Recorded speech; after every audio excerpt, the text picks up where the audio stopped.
Dear ex, akala ko dati di ko kaya na wala ka. Pero kaya ko pala. Kasi sa iyong pagkawala, dun ko nakilala ang totoong ako. Kung sino ba talaga ako. At dun ko nakita ang halaga ko. Yung halaga na di mo sa'kin pinadama. At ngayon, alam ko na. Alam ko na ang dahilan kung bakit mo ako iniwan.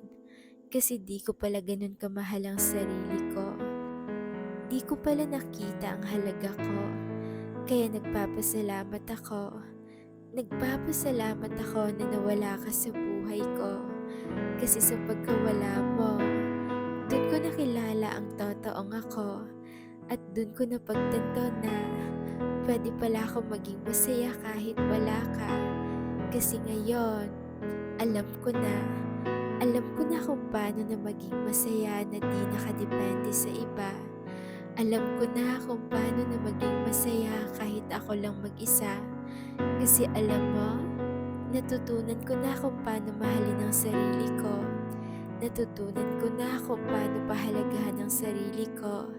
At alam mo ba, di ko pinagsisihan na nakilala kita.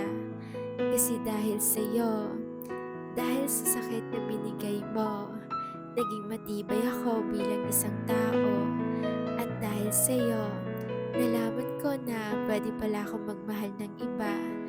At dun ko nalaman na ang ganda-ganda ko pala. Kasi ang dami nilang nagkakagusto sa akin. Ang daming naniniwala sa akin. Dati kasi wala akong tiwala sa sarili ko. Pero ngayon, nagbago. May tiwala na ako sa sarili ko. May tiwala na ako sa kakayahan ko.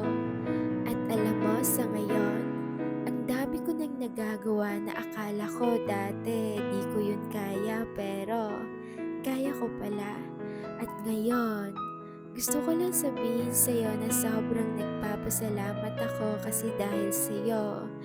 Dahil sa sakit na pinaranas mo, naging matibay ako bilang isang tao. At nalaman ko na kamahal-mahal ako, nakapili-pili ako, na mahalaga ako, at nalaman ko yon nang dahil sa'yo.